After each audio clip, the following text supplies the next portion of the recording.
I pledge allegiance to the flag of the United States of America, and to the republic for which it stands, one nation, under God, indivisible, with liberty and justice for all.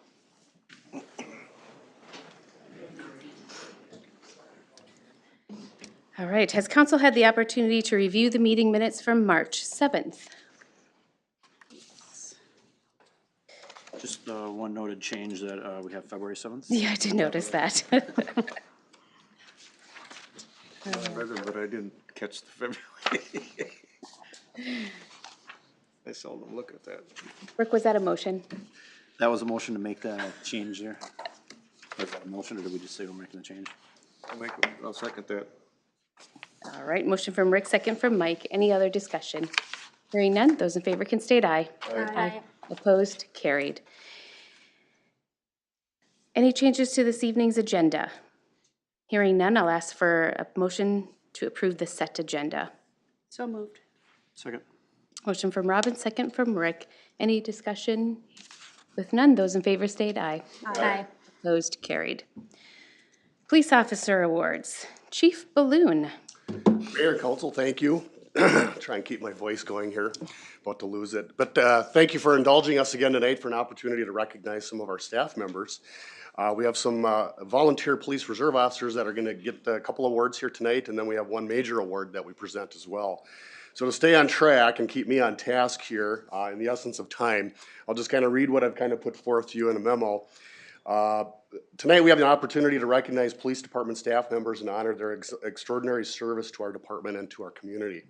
First, we're recognizing two of our police volunteer reserve officers for their hours of service. As we have done in the past, the reserve officers are recognized with Presidential Service Awards. Our volunteers are rarely recognized publicly for their contributions to our department and community, and since we're recognizing another officer tonight, it only seemed fitting that we include them in this event as well. They assist with a number of activities, as you know, which include house checks, special events, ride-alongs with police officers, often providing another set of hands definitely when needed.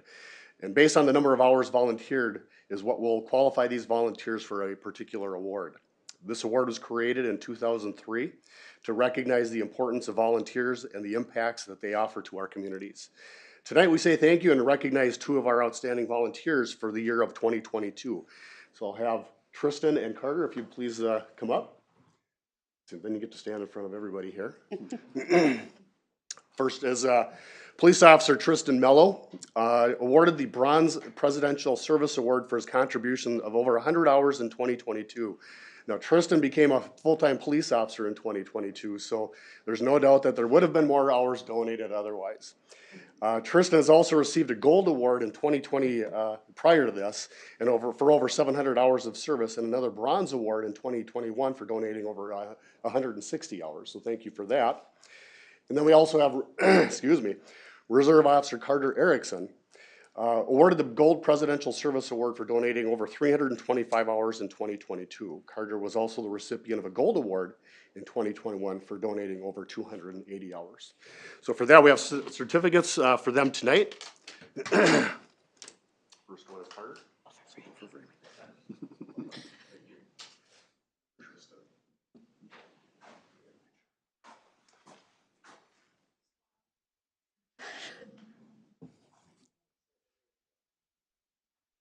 Are we to clap at this? Very good. He's gonna have a seat.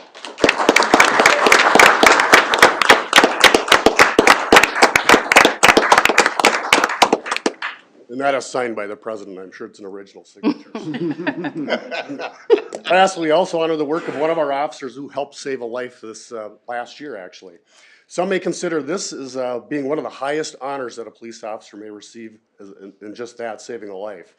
As you know, part of our mission as police officers is the protection of life. And Officer Gordon, actions on this particular night were exemplary and obviously worthy of recognition. Back on December 18th, better yet, let me just read you the certificate that he will be receiving here tonight. On December 18th, 2022 at 2 a.m., Officer Mike Gordon was dispatched to a medical situation at a residence located on Olympia Avenue in the city of Becker. Actually, why don't you step up here, Mike? No way, you can turn red. Thank you. The initial complaint was a male being discovered in a garage of a residence who was down but barely breathing. Upon Officer Gordon's arrival, observed the complainant that had called the police, already initiating CPR to the male. Officer Gordon immediately, upon noting no pulse, took over the scene and began chest compressions on his own until other medical personnel, law enforcement, and other fire department personnel arrived.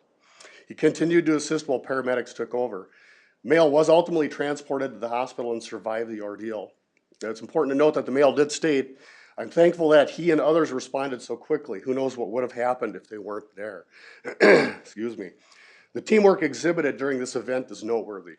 Tonight we honor Officer Gordon's immediate and decisive actions on this day, which undoubtedly helped save this individual's life.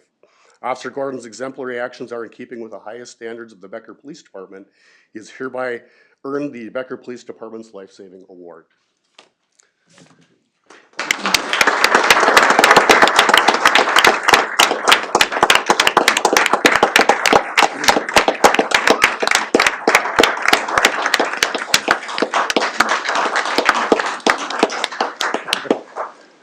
So he gets a certificate, and he also gets a pin that he can wear on his uniform, which shows what he was awarded, I guess, in the future. So again, we thank you for the opportunity to do this tonight. We'll vacate like we usually do. But again, thank you for tonight. Appreciate it. Thank you, and congratulations to those officers. Thank you. And they all go. Here we are alone.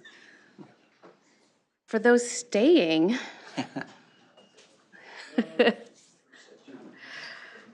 all right, we'll go ahead and proceed into guest and open forum. And this evening, we have a presentation from the Great River Regional Library, the annual presentation from Margot Berry. Hi, thank you. Hello.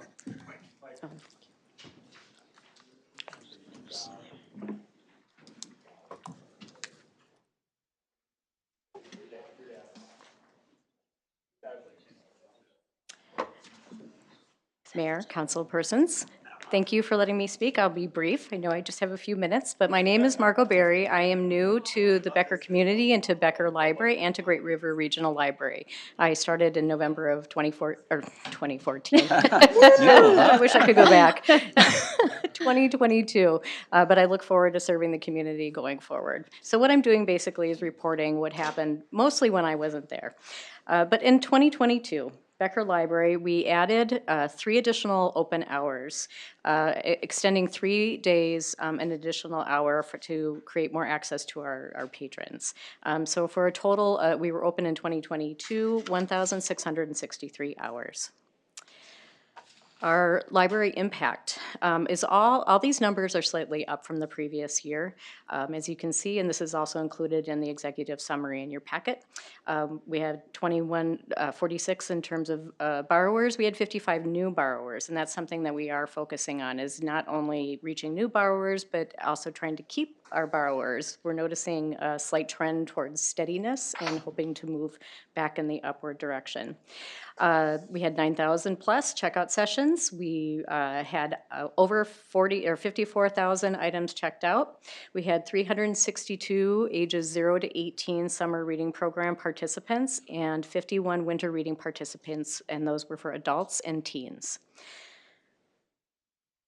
Locally Grown last year was a big success. We surpassed our goal, and thank you to our community members and also to Pebble Creek, who donated 10% of the profits that they made on the last day of March. With those funds that we raised, we were able to bring in the Raptor Center, and the University of Minnesota presented a very well-attended program to our community members. And we also were able to purchase Vox books. And Vox books are books that read with you as you're reading a book. So they're for children or initial English readers, so you can read along and it'll give you the auditory support as well. So we're hoping, we don't have those in the collection yet, but we're hoping to get them in May of this year. Arrows. We did a lot of programming in 2022. We hosted 170 programs with over 5,000 attendees.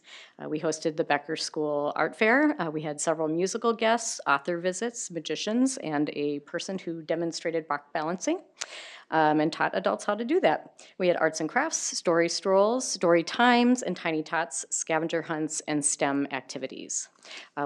Going forward, I have to tell you, we have a wonderful, wonderful, wonderful, wonderful staff who do great programming, particularly for the young ones. We have a great storytime librarian who does wonderful storytime and other engineering programs, and our other staff person is wonderful in creating open-ended STEM activities to come in the library. So I hope you can come to the library and check those out.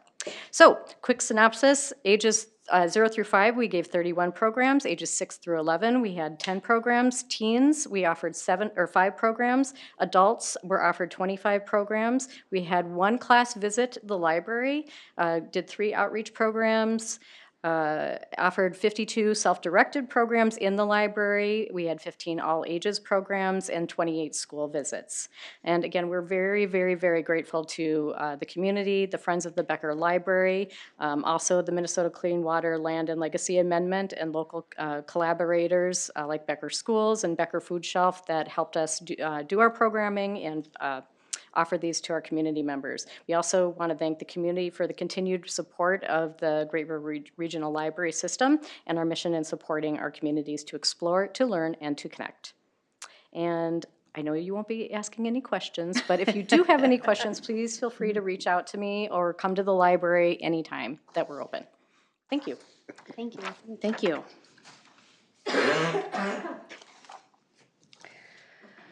All right, we will go ahead and move into committee reports. Public Works. We are looking into an adopt the roadway after being asked by a couple of the business owners on the business side of Highway 10 if that type of a program could begin. So we've started working on what it would look like and different paths to get towards that. Just be on Highway 10 or back in the industrial park too? It would probably start in the industrial park on the business side and then see what kind of attraction and growth and see what kind of a process it takes, and then we might move on this side. But we'll start small and then work our way expansion. We got a project updates on project number 3 for 97th. That's the one that we are sharing with various townships. And then there's a vehicle that we reviewed that's on our agenda this evening. And then PFAS, we have an update. We had an update on that, and that's also like on our exec session this evening. But that's about all that took place at Public Works. Personnel Committee. Personnel, we reviewed the recruitment updates. We discussed the Sandtech Incorporated, which is on this evening's agenda that will be discussed later, and the Administrative Assistant Community Development position, which is also on our agenda for this evening. And then we also talked about how Columbus Day will be transitioned to Indigenous People Day, and then Juneteenth will come into play in 2024. So we were discussing about how all that works with the PTO banks. So, how about EDA? EDA met on March 13th. We had our normal monthly market report. Housing inventory is still low. Interest rates have gone up just a bit since our last meeting a month ago. We talked about business visits. They occurred at Shepherd of Grace and with Amy Shimoleski Insurance.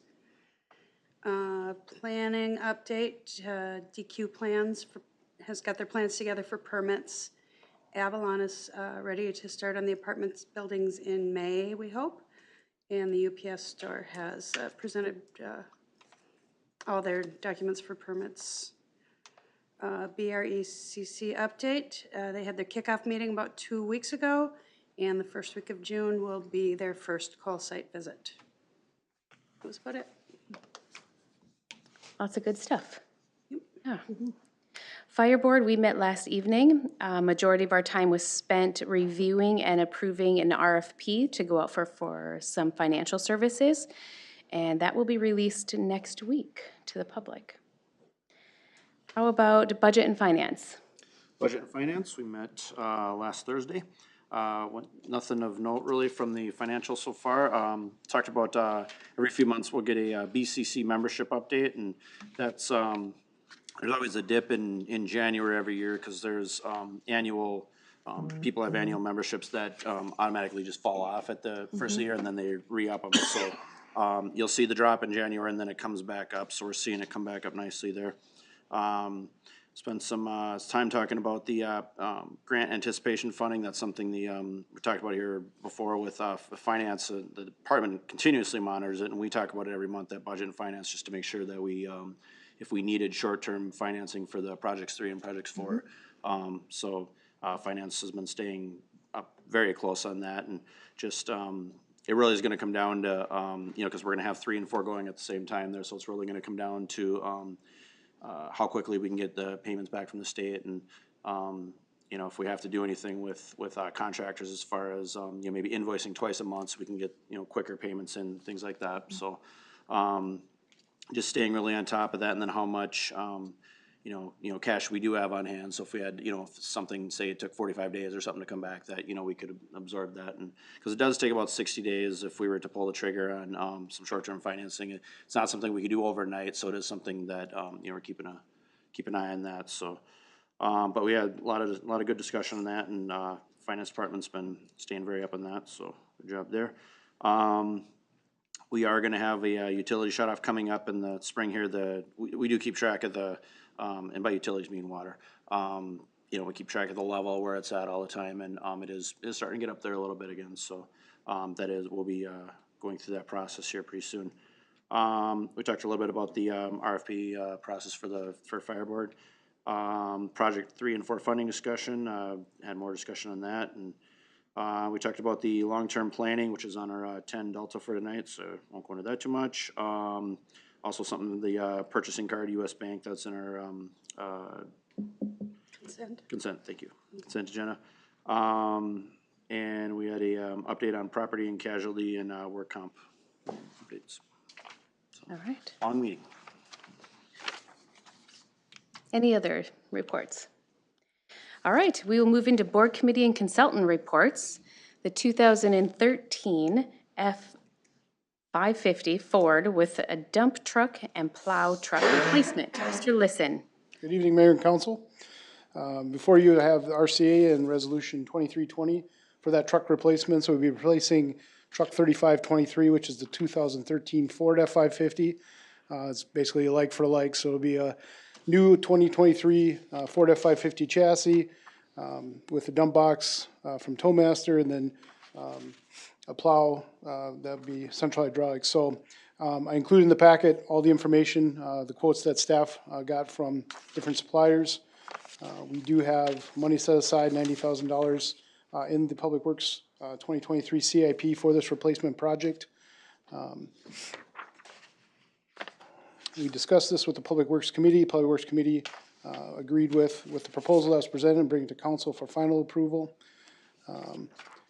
The total price for the proposed, so tonight what we're recommending is we go with the Ford F-550 chassis from Grand City Motor Car, the outfitting, so the dump box and toolboxes and those kind of things from Towmaster, and then a plow from Central Hydraulics. That total cost was $113,104.30. We will be getting $40,000 in trade-in value for the current vehicle. So that total price would be $73,104.30 for the truck.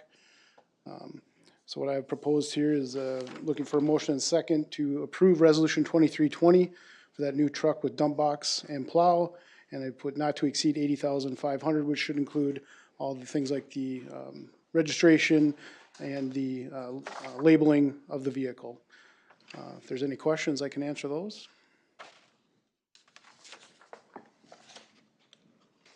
One note, we are suggesting a gas engine as well. We did, Corey, new street supervisor, did a good job reaching out to many people. Initially, the people on state bid for the Ford chassis the response was essentially, good luck. You're not gonna get a Ford chassis this year. So from a suggestion from Phil, we reached out to Grand City Motor Car. They will be able to get a Ford chassis, which we're happy about. If we had to go with a Chevy, it would have to be a diesel engine. Dodge didn't have an option this year either, so so a little difficult yet to find the chassis, so still fighting that battle a bit. But we're suggesting the gas just because of how we use the vehicle. More short trips, lots of things in the city. We're not pulling things long distances over that kind of thing, so a gas engine would be our suggestion over a diesel. So with that, I'll answer any questions. Or If there's no questions, I'd make a motion to approve resolution 2320, purchase of a new Ford F-550. I'll second. Motion from Mike, second from Becky. Any other discussion? Hearing none, those in favor can state aye. Aye. Opposed, carried. thank you. Thank you. Administrator and staff reports. Project 4 bid award, Mr. Knutson. Good evening, Madam Mayor and Council. This is the final project in our Phase 1 Business Park build-out. Jazz hands, Lori. But again, just to keep everybody up to speed, so Project 4 is the last of the projects, which brings the water main from County Road 53 along County Road 8, kind of northwest on County Road 52, coming under Highway 10 and tying into our existing connections on First Street and Edgewood Street to fully loop the system over in the business park. So the project was put out for bid earlier in the year, and we had a bid opening on February 28th. 8 contractors submitted bids for the project, prices ranging from slightly over $2.5 million to a little over $3 million. The engineer's estimate for this project was $3,772,000. So we are underneath that.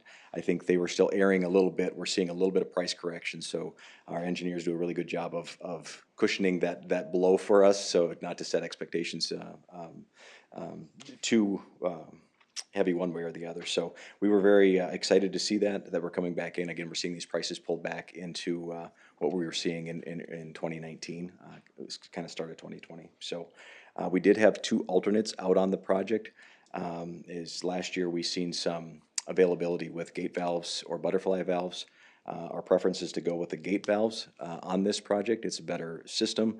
It doesn't impede flow within the pipe, and staff highly recommends going that way. So we are not looking to award an alternate for butterfly valves because we'd prefer not to go there. We would consider it if that was a huge delay in the process or the pricing was completely out of whack. But we feel with where we're coming in, everything is good.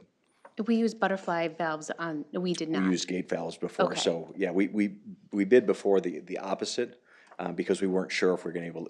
The word on the street was that the gate valves were going to be hard to find, but knowing that that's the direction that we wanted to go with the size of the water mains, we put that as the base bid this time and looked at the butterfly as an alternate.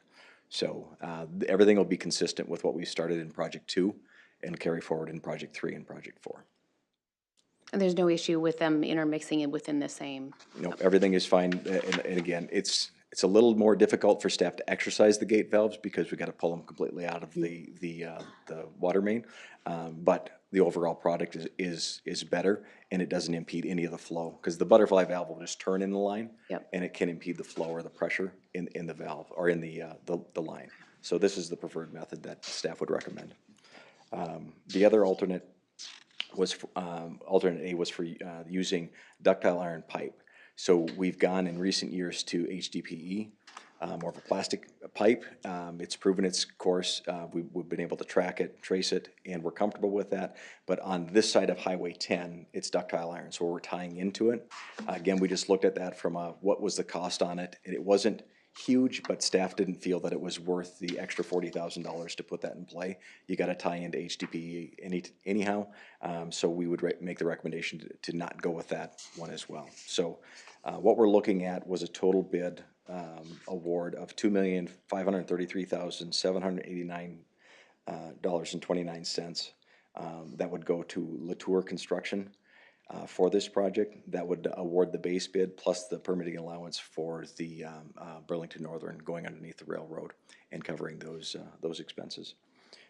Latour, our engineers have worked with them in the past, and they are a reputable company and can do this job. They're looking forward to working in the community as well. Have they done any work in the city before? I was I gonna say, believe on County Road 67, Oh, way the out there. line going up. Yeah, So been a little bit, but it's been a while, yes, but 2010? Was it 2010? Is that when we did 67? 2010. Yeah. yeah. Oh, look at me. Big man over there. That's why you keep me around. And I apologize with that. Randy Sabart is in the audience. If you do have any questions of Randy for this, project as well. One of the things that we've worked closely, Rick alluded to it as well, with our finance team, as we're getting to the end of these projects and the direct appropriation, we've been very cognizant of where those bond funds are coming in. Depending on where we fall with the contingency of this project, we're gonna be really close to what we had allotted for this project. But staff, along with Budget and Finance, are making the recommendation, should we go over that funding, which in all likelihood will happen, we use some of the proceeds from the assessments of the business park expansion to cover those costs. So with that, I think I'm covering all the bases on this project, but I stand for any questions should you have them.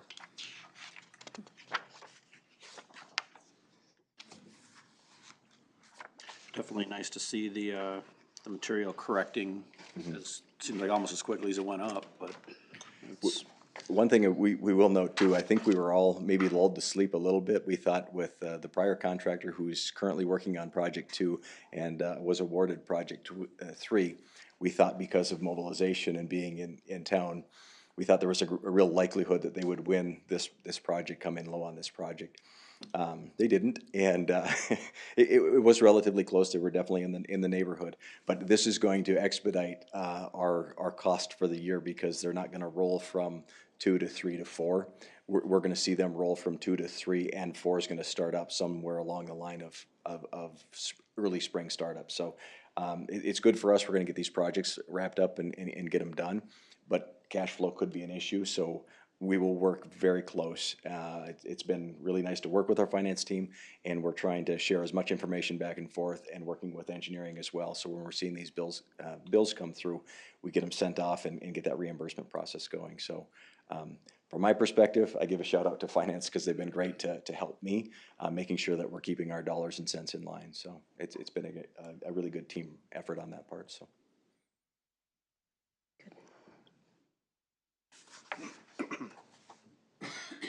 Well, I would make a motion to approve Resolution 2324, awarding a contract for the County Road 53 to Edgewood Water Main improvements to Latour Construction.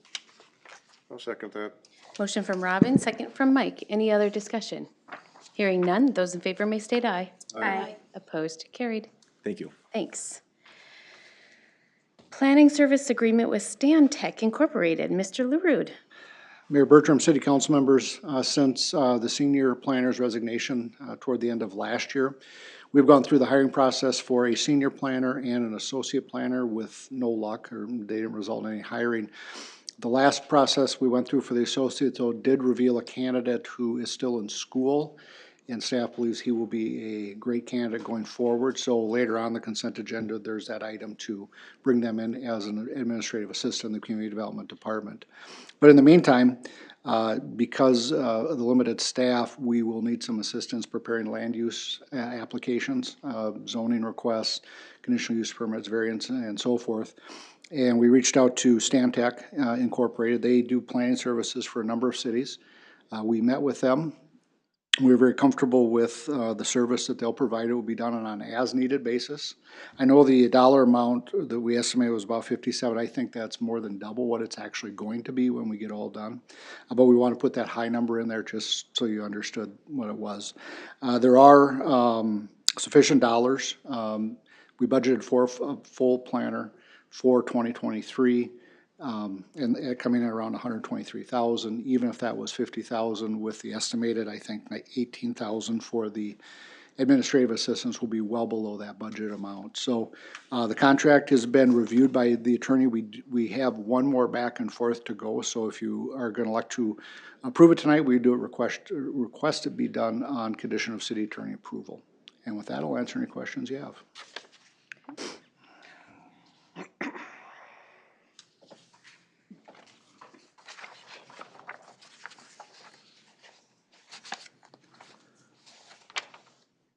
well, hearing none, I'll make a motion to approve Resolution 2321, approving professional services agreement with Stantec to provide planning and land use services.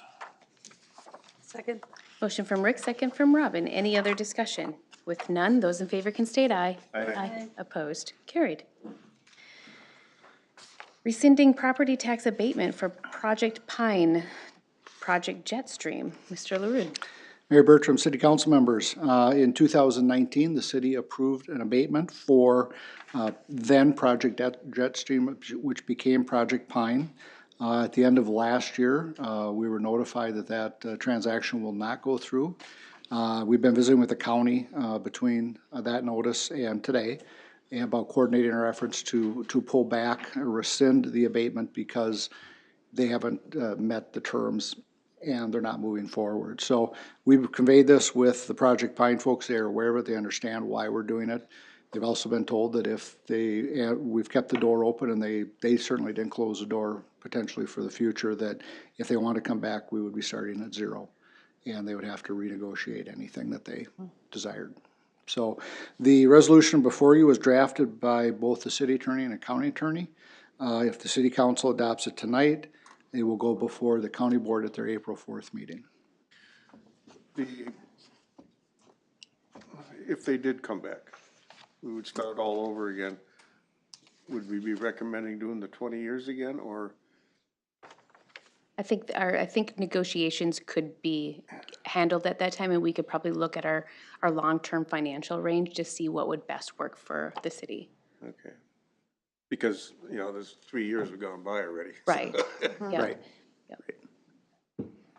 So, So when I say start over at, zero. correct, Okay, As if they'd never been here before. correct, that's right. that works.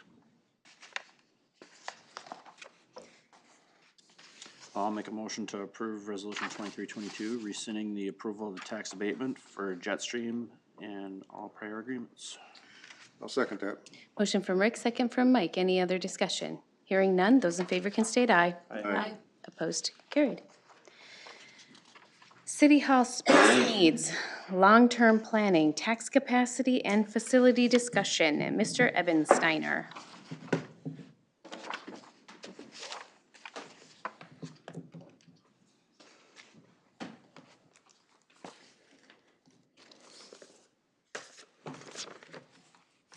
He's fishing. That looks like a dark house. Spearing. I better duplicate my screen or I won't be able to see it just a sec.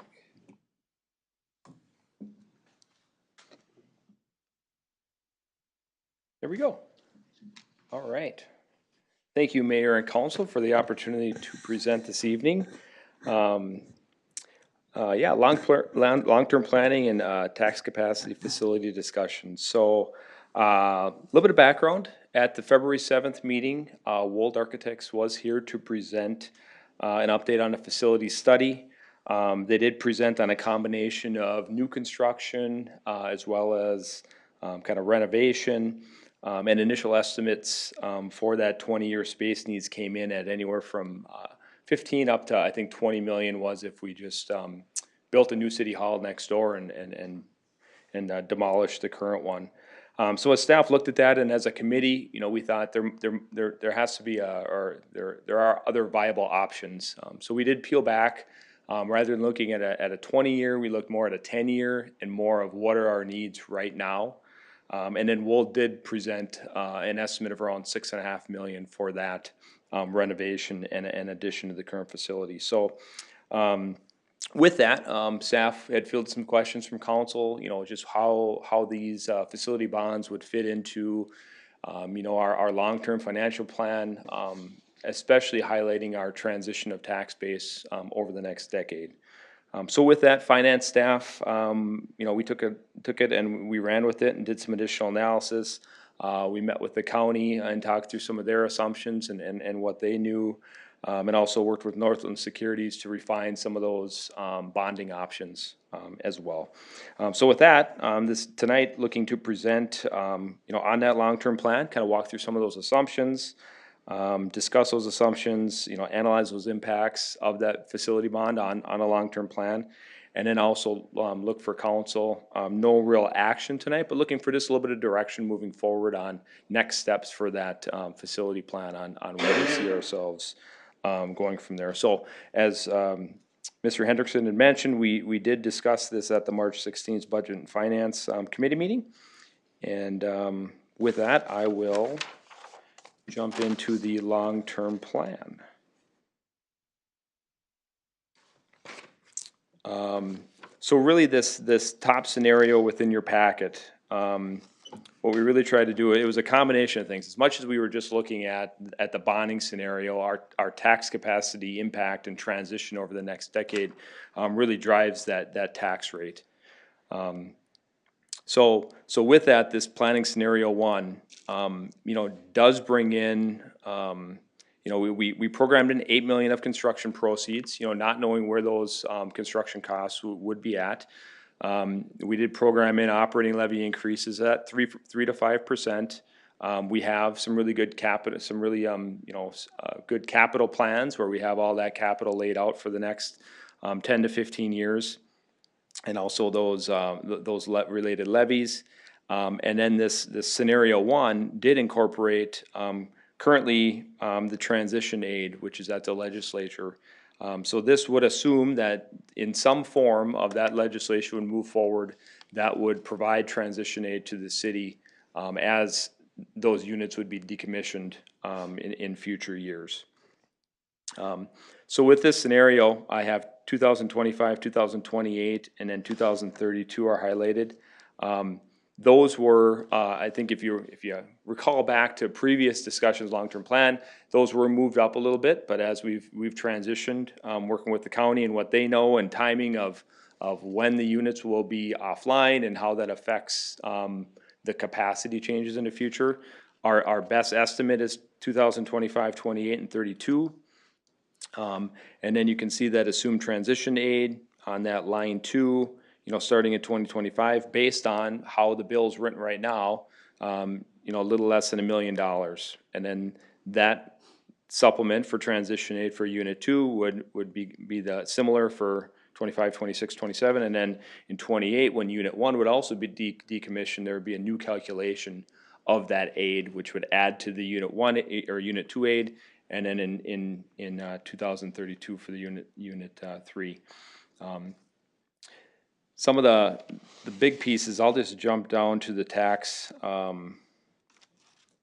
capacity assumptions. This kind of lays the groundwork for even how those transition aids are calculated and why some are more than others. So based on the feedback that we got from the county and what they understand, they're split into the 3 units. Unit 2 and Unit 1 are part of Northern States Power, and then Unit 3 is the Southern Municipal Power. So initially, 20%, or at least we're assuming 20% of the NSP market value or tax capacity would be decommissioned. Then an additional 20%. So smaller portions, those 2 first transitions, and then in 2032, you would have. We assume there would be a 10% remainder for each of the units, so it'd be an additional 50% of the Northern States Power, and then 90%. So that's where that 2032 is that more significant impact. And that's where you can also see it in that tax capacity line. So now right around that 21 million, tax rate of 46% as we go across 2025. We lose some of that capacity, tax rate still at 47. So really, I think the takeaway from scenario 1 with the assumption of transition aid in some capacity is, there is a modest change in rate. But with that aid coming in, it does assist with that rate, being, it doesn't jump like we've seen in other prior long-term plans. And then with that, we also did the scenario 2. So say, unlikely as it is, but the state says no transition aid. You're on your own moving forward. So that's what we also wanted to model with scenario 2. So we had all the similar assumptions, the same $8 million in bonding, looking at our tax capacity assumptions, but then excluding transition aid. So there we, 2023, the known tax rate of 46%, increasing to 51 in 2025, trending upwards to just under 57% in 2028. And then when 2032 would hit, that would be that significant impact. So I think the message is we're somewhere between transition aid and, no transition aid And there's a lot of variables and assumptions that flow into there. But, you know, the bonding, you know, especially with some form of transition aid, I think the takeaway is some sort of bonding does fit within this model. And that transition aid does allow us to maintain a viable tax rate, and really not unreasonable to bond for the facility needs. So with that, just wanted to kind of lay the groundwork, but also wanted to open up for discussion and just get some feedback from council and give an opportunity to kind of share thoughts, concerns, questions. You know, we'll continue to improve this model as we, you know, learn more information and move forward. We should also state, this also assumes we didn't factor in any new businesses in the industrial park either. So any new business that we would get in the industrial park would, of course, play favorably to a situation here, so. Yep, that's a great point, Rick, and I'll just clarify. So within our tax capacity numbers, we did include just a couple of knowns. You know, we know Avalon Homes is building new apartment complexes and the townhomes, so we did include those. And then there will be some additional for the energy transmission lines. We know that there's some additions coming in the next few years, so we did program just a little bit, but we're very conservative on new tax capacity items. And then the one other piece, or an additional piece that I'll also cover on the next slide, but for the 2024 A bonds, we did look at the opportunity to levy on the front end and we'll have an equity contribution. We have $8 million of construction proceeds, but we'll levy in 2024 for the first $1 million, and then we'll bond for the remainder, allow us to kind of almost make a down payment on it, and then lessen the load moving forward. And then with the bonding plan that we have in here, we did front load. So, you know, once you get out to that 2031, 2032, that's when there's a lot of unknowns. You know, we're not really sure what's going to happen with that tax capacity, where transition aid will be, you know, what that final transition bill will look like, and how that aid is calculated. So what it does is it front loads some of that debt from 2024 through 2030, 2031, and then we'll only have a $400,000 levy related to that bond for a few years, where we have some ability to pivot a little bit depending on where that aid is and where the capacity is at. So this kind of drives that home. So the blue and the yellows are our current debt. The street reconstruction bonds that were issued, that's really in the blue, just less than $1 million. The green would be the new facility bond, be right around $7.4 million. That would be with the $1 million equity contribution, and then you'd also have to include capitalized interest and some issuance fees. So by 2031, you'd have that smaller levy for the 24A facility bonds, and then by 2032, with the prior street reconstruction bonds falling off, we have a lot of flexibility there. We had even programmed in, you know, fitting within our streets model. We did, you know, program in an additional $3 million for our street plan in the future, just to see what that would look like in the plan.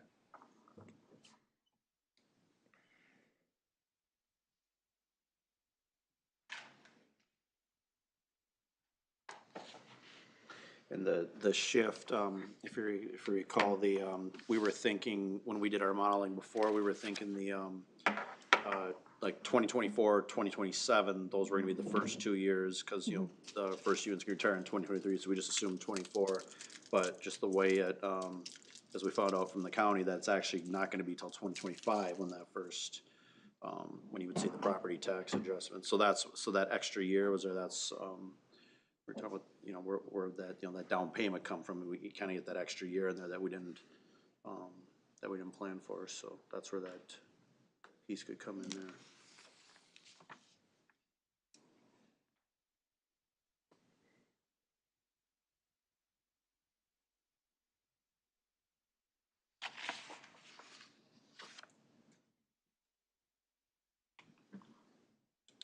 So for tonight, then, you're looking for direction as far as, this is in relation to the building, the city hall building project. So the next they've, they've kind of completed the first phase, the overall. They've given us, a number. We've now gone back to see how to finance that, or how we'd pay for that number. What you're looking for tonight then is simple direction. Then should we go to the next step, which would be a deeper discovery then to, which costs more money, because obviously they've used the amount that we've agreed to pay them so far. So we would go to the next step, which would be to have them look into more detail to help narrow down that number to a more defined number. Is that? I believe so, and Greg could speak to it as well. I think it gets into, I think the next step would be more schematics, so rather than just the, you know, if you remember from February, it was more just the big blocks of here's where PD would be, or here, they would get into the details of this is what the rooms would look like, and here would be our, more of a plan. Not necessarily, you know, the plans to go out for bid, but just more details to more fully understand how it would work. Yeah, it would, they would be very close to being able to be bid out, and it would be work we would have to do if we were going out for bid anyway, so, that cost would be borne early on. So it's either jump off or continue forward is what you're looking for. So it's. I think so, yeah. Well, we definitely need more space. So,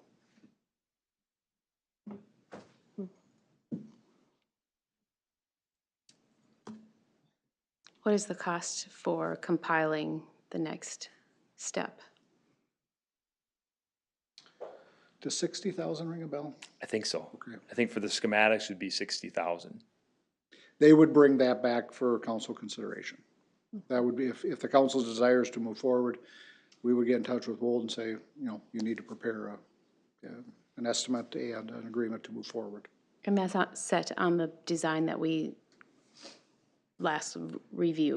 Yes, that is a kind of it's a global look at it. Will it be exactly how that's laid out? Probably not, but it will be very, rather than we're gonna redo this area, it'll say, here's the offices in that area.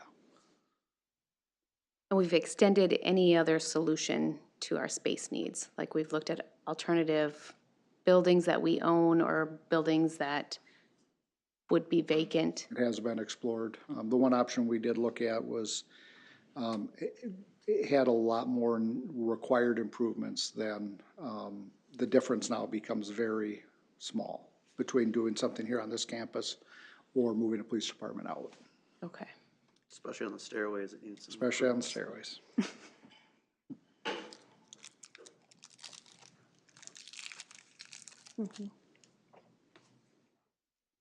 so they would come to a meeting and we would discuss what we're gonna do and. Well, I think what would happen, as I see next steps, is they would prepare a professional services agreement. They would continue to engage with the group that we formed, with Becky and Rick and city staff. And then at milestones, come back to the council and just kind of report progress.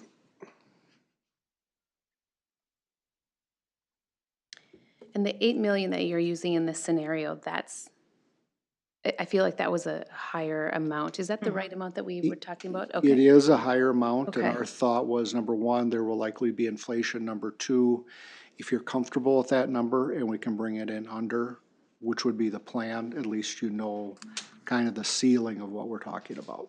Okay. I would be comfortable going forward with the next step. I think that's the only solution that I can see. We need like the It's hard either and that or fast. stop. Yeah. Yeah. Police department needs space and we need office space. It's just watching that tax rate is, Scary. yeah. Yeah, the scenario two is a worst of a worst case scenario, but I mean, it is obviously one we, you know, if all the stars align against you, that's where you end up, and so.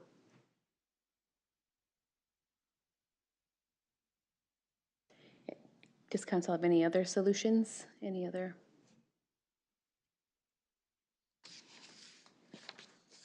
I feel like the consensus is for the next step. Correct. Okay. All right. You wanna vote on it or?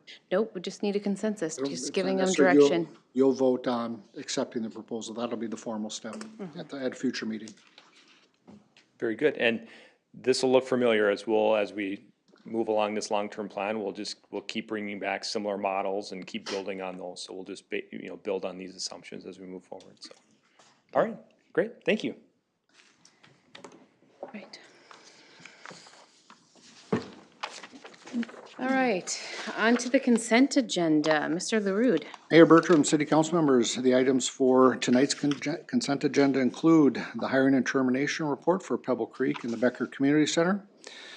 Approve the purchasing card agreement with US Bank.